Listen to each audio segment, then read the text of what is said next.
Saya ulangi dari materi yang pertama, yaitu pengertian ejaan yang disempurnakan. Ejaan bahasa Indonesia yang disempurnakan atau EYD adalah pedoman resmi yang dapat dipergunakan oleh instansi pemerintah dan swasta serta masyarakat dalam penggunaan bahasa Indonesia secara baik dan benar yang meliputi tata bahasa dalam bahasa Indonesia yang mengatur penggunaan bahasa Indonesia dalam tulisan, mulai dari pemakaian dan penulisan huruf kapital, huruf miring, serta penulisan unsur serapan. Dalam Kamus Besar Bahasa Indonesia atau KBBI, ejaan adalah kaidah cara menggambarkan bunyi yang meliputi kata, kalimat, dan sebagainya dalam bentuk tulisan serta penggunaan tanda baca. Di Indonesia, ejaan yang digunakan dalam bahasa Indonesia diubah, dikembangkan, dan disempurnakan oleh Badan Pengembangan dan Pembinaan Bahasa, Kementerian Pendidikan, Kebudayaan Riset, dan Teknologi.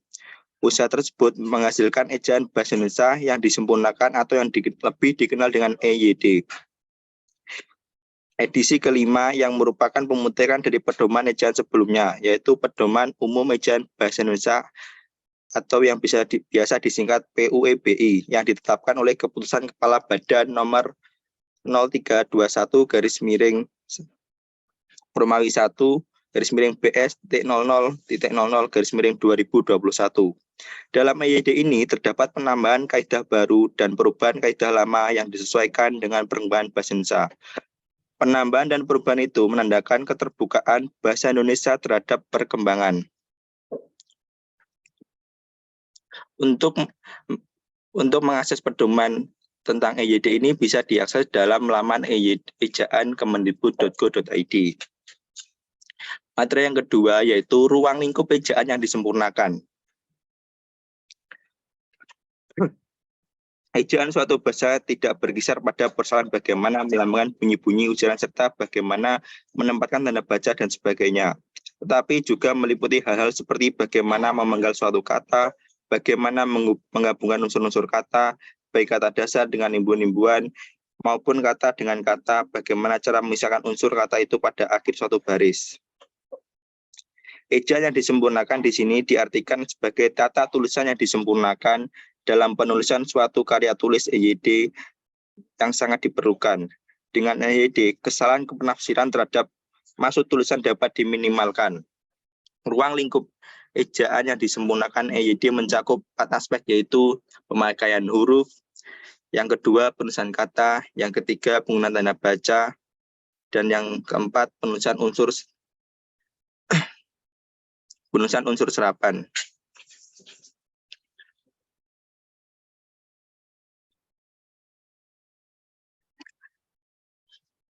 EYD adalah aturan dasar atau pedoman ejaan dalam bahasa Indonesia yang dipergunakan di Indonesia. Sebelum menggunakan EYD, negara kita sempat menggunakan berbagai pedoman ejaan. Salah satunya adalah ejaan Swandi.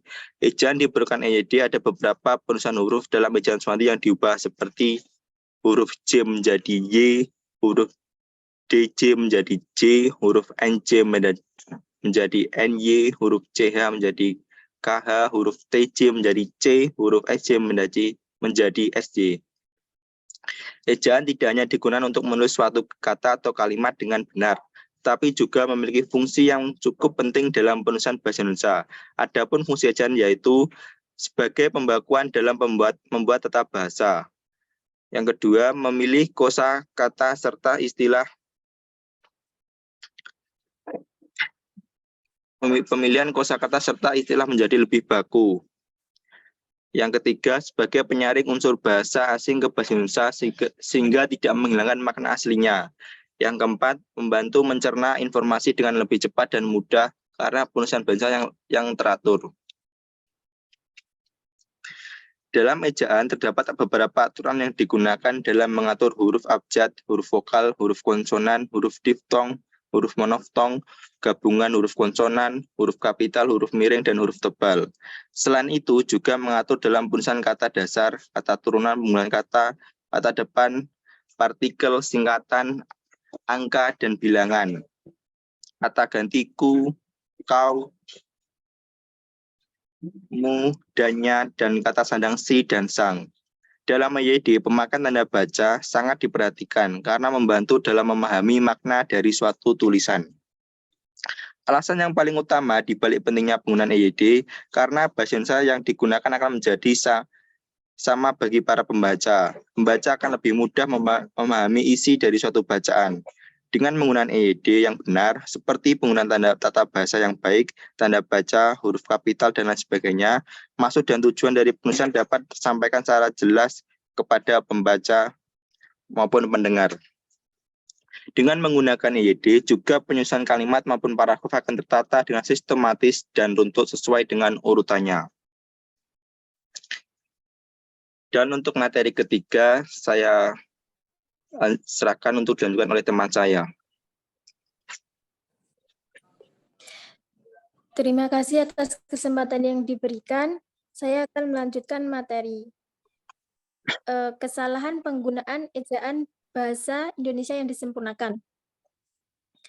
Dalam kehidupan sehari-hari, menulis sudah menjadi hal yang biasa, karena menulis sebagai sarana untuk menuangkan ide dan gagasan yang tingkat penyampaian kepada pembaca cukup besar. Menguasai penggunaan ejaan yang baik dan benar adalah kunci dasar bagi beberapa profesi. Kesalahan-kesalahan dalam penggunaan ejaan bahasa Indonesia yang disempurnakan antara lain adalah yang pertama, kesalahan penggunaan huruf kapital. Kesalahan huruf kapital tersebut terjadi biasanya pada petikan langsung dan kata sapaan.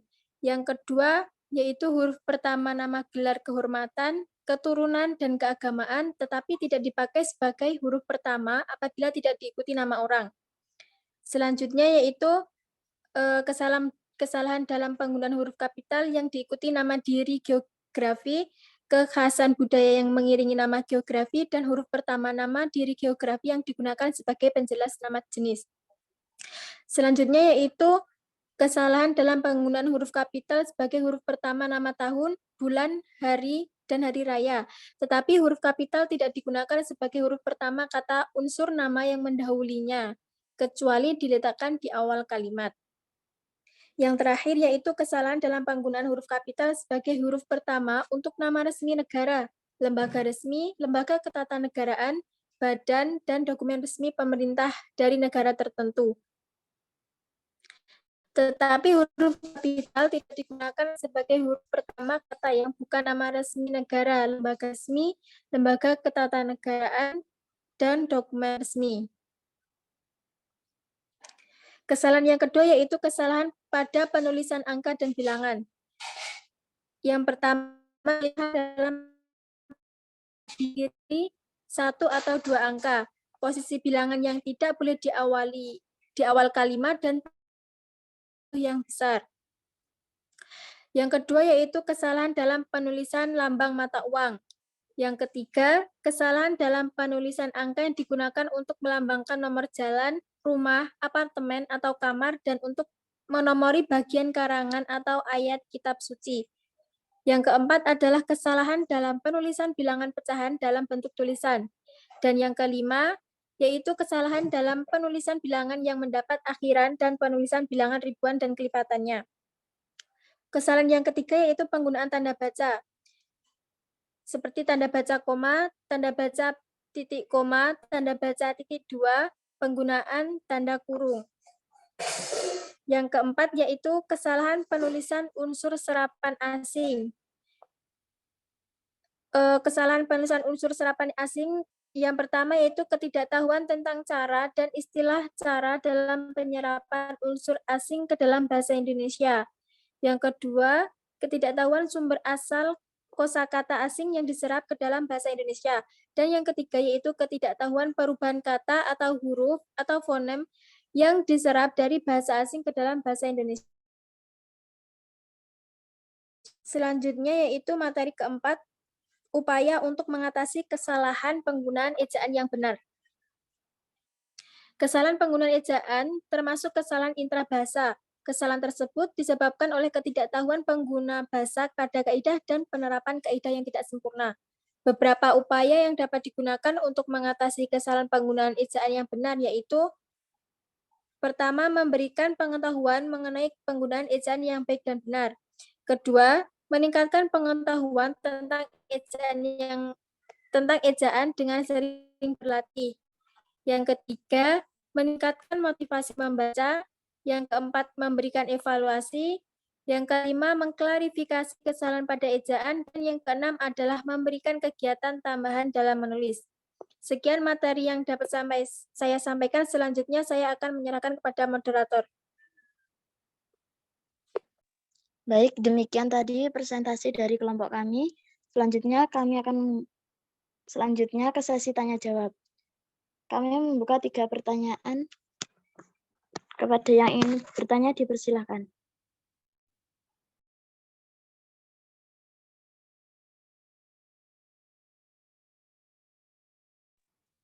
Baik, Mbak Dian, Mbak Dina, dan Mbak Alia tadi. Kepada Mbak Dina, dipersilahkan.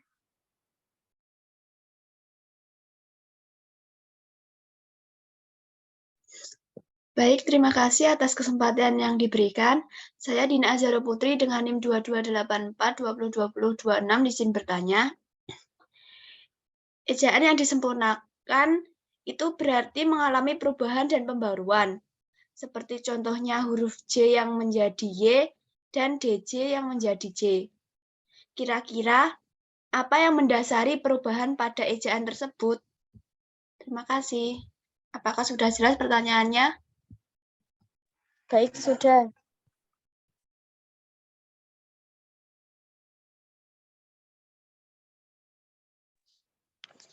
Selanjutnya kepada Mbak Dian, dipersilahkan. Terima kasih atas kesempatan yang diberikan. Saya Dianu Kiras Kalimantoro dengan NIM 22842009 ingin bertanya, apakah pendidikan karakter dan membaca memiliki kaitan? Jika iya, dan EYD memiliki kaitan. Jika iya, bagaimana menginternalisasikan pendidikan karakter dalam persoalan-persoalan EYD? Terima kasih.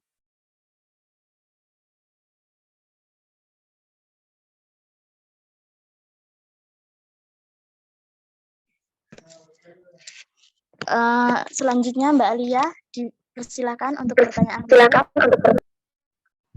Baik, terima kasih atas kesempatannya. Saya Alia Safitri dengan NIM 2284202019 ingin bertanya, bagaimana tanggapan Anda mengenai munculnya bahasa sekarang yang tidak sesuai dengan EYD dan bagaimana cara agar EYD selalu digunakan dalam berbahasa?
Izin menjawab pertanyaan dari Mbak Dina Azhara Putri terkait apa yang intinya apa yang mendasari terkait perubahan ejaan tersebut. Ejaan yang dimaksud mungkin ejaan Suwandi ke ejaan EYD. Perubahan tersebut, hal itu prinsip-prinsip yang mendasarinya karena adalah yang pertama prinsip kehematan atau efisiensi. Dengan prinsip efisiensi ini kita dapat bisa lebih fleksibel dan efisien dalam penggunaan ejaan dari masa yang dulu ke masa sekarang. Yang kedua, prinsip keluasan. Dengan prinsip keluasan, berarti kemampuan beradaptasi terhadap perkembangan zaman lebih luas. Contohnya,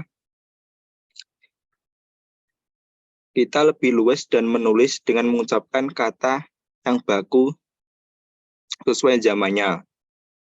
Yang ketiga, prinsip kepraktisan. Prinsip kepraktisan ini terkait dengan penggunaan tanda yang diakritis. Tanda diakritis itu merupakan tanda yang di atas huruf biasanya dipakai di negara-negara yang masih berbahasa tonal. Tanda diakritis tetap dipertahankan di negara tersebut karena ada perubahan makna yang dikandung. Maka dari itu, kita sebagai negara Indonesia, dengan menggunakan prinsip kepraktisan ini, kita mengubah adanya perubahan ejaan tersebut agar lebih fleksibel di masa mendatang. Kurang lebih seperti itu. Bagaimana?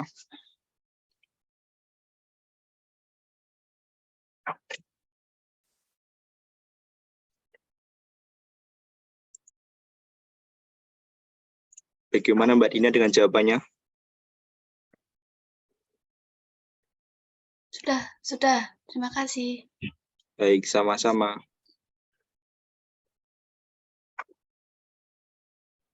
Baik, saya akan menjawab pertanyaan dari Mbak Dian.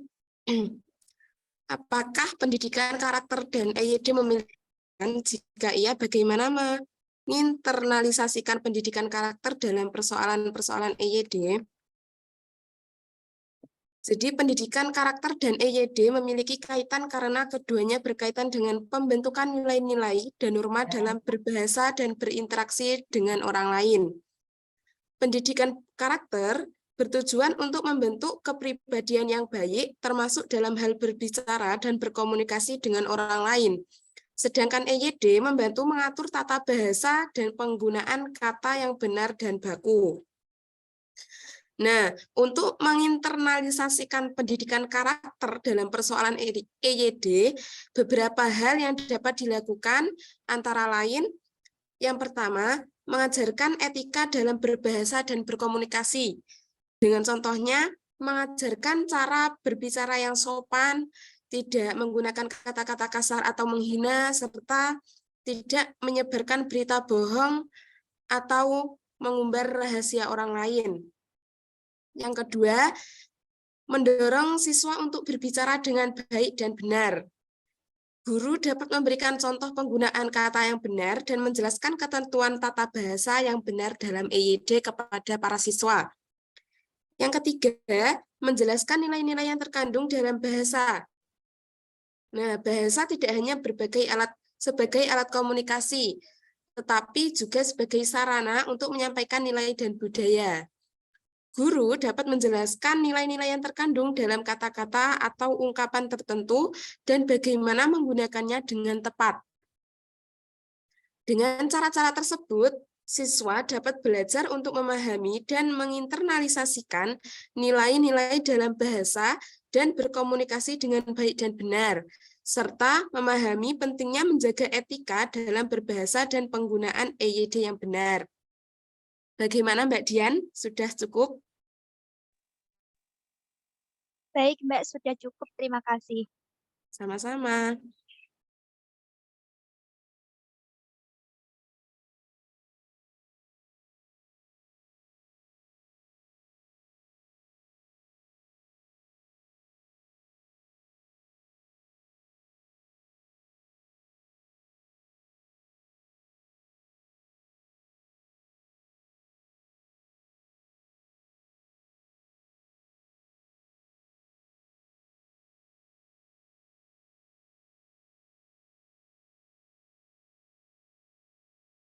Dan saya akan menjawab kembali pertanyaan dari Mbak Alia, bagaimana tanggapan mengenai munculnya bahasa sekarang yang tidak sesuai dengan EYD dan bagaimana cara agar EYD selalu digunakan dalam berbahasa. Jadi munculnya variasi bahasa yang tidak sesuai dengan EYD atau ejaan yang disempurnakan adalah fenomena yang umum terjadi dalam bahasa. Variasi ini muncul karena pengaruh regional, budaya, dan perkembangan teknologi dan media sosial. Namun, perlu diingat bahwa EYD sendiri sebenarnya juga telah mengalami beberapa kali perubahan dan revisi dalam sejarahnya. Tadi sudah disampaikan dalam materi sebelumnya. Nah, untuk memastikan penggunaan EYD yang konsisten, penting sekali bagi kita untuk terus mempelajari dan mengingat aturan EYD dengan benar. kita juga dapat memperkuat penggunaan EYD dengan mempromosikan kampanye kesadaran bahasa yang baik dan penggunaan bahasa yang benar di lingkungan sekitar kita. Selain itu, kita juga dapat mengikuti perkembangan bahasa yang terbaru dan perubahan aturan EYD yang mungkin terjadi, dan selalu mengacu pada sumber-sumber yang terpercaya untuk memastikan penggunaan bahasa yang benar. Bagaimana, Mbak Alia? Iya, sudah puas. Terima kasih. Sama-sama.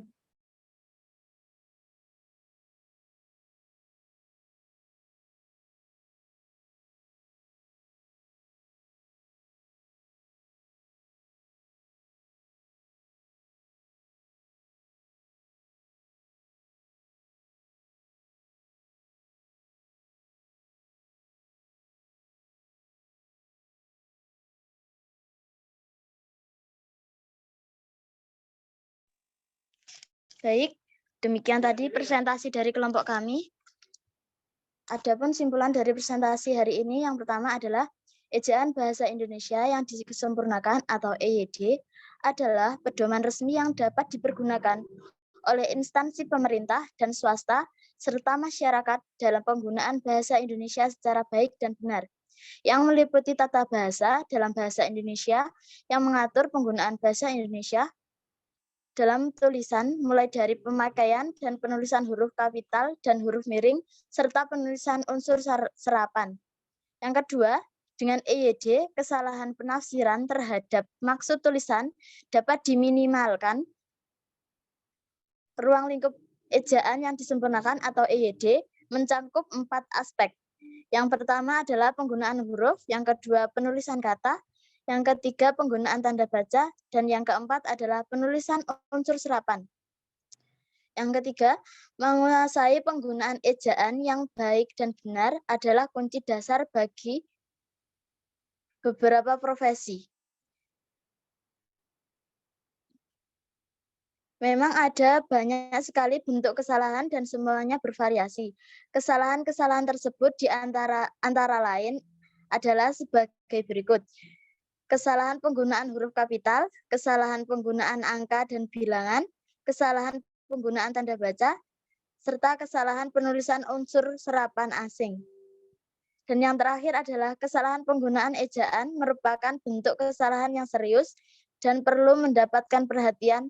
Maka dari itu, untuk mengatasi kesalahan penggunaan ejaan yang benar, ada beberapa upaya yang dapat digunakan, diantaranya yaitu memberikan pengetahuan mengenai penggunaan ejaan yang baik dan benar, meningkatkan pengetahuan tentang ejaan, dan sering berlatih, meningkatkan motivasi membaca, memberikan evaluasi, mengklarifikasi kesalahan pada ejaan, memberikan kegiatan tambahan dan dalam menulis.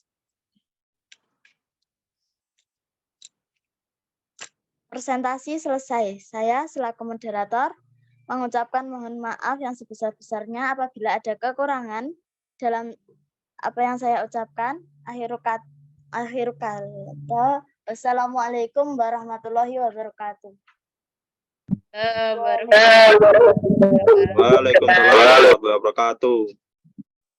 Presensi sesi yang kedua sudah Bu Nimas bagikan di pesan di obrolan, silakan diisi kembali presensi yang sesi kedua. Mohon izin Bu bertanya, untuk sesi pertama presensinya yang mana nggih? Yang sesi pertama sudah lewat. Di pukul berapa tadi Bu ya? Di pukul 13.30 sampai 14.15. Ini di kolom chat nggak ada Bu tapi? Di kolom chat yang pertama tadi. Tadi Mbak Dina sama siapa tadi sudah tahu tadi. Nanti Bu Dimas share di grup. Maksudnya screenshot-nya ya, bukan link-nya. Tadi sesi pertama belum presensi. Sudah. Yang masnya ini tadi tanya belum presensi. Belum, bukan di kolom chat di ini terakhir chatnya 13.11 itu Bella Dwi, terus 14.02 yang Bu Nimas itu 14.17 ini yang sesi 2. Kan mulai 13.11 itu di meeting chat saya nggak ada Bu. Berarti masuknya terlambat, Mas. Saya masuknya pukul 13.06 Bu tadi. Berarti ya masuknya jam segitu. Bu Dimas tadi membagikan 13.05. Tadi Bu Dimas sudah pesan di hostnya Mbak Dina kalau nggak salah tadi untuk melakukan presensi jam segitu tadi. Oh, saya tadi masuk dari pukul 13.02 tapi masih ditahan Bu sama Dina. Belum bisa masuk gitu. Oke, yang penting sesi 2 presensi dulu. Kalau sesi pertama tadi sesuai dengan itu, nggih. Nggih, Bu. Terima kasih.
Oke, yang kalau sudah semua mengisi presensi,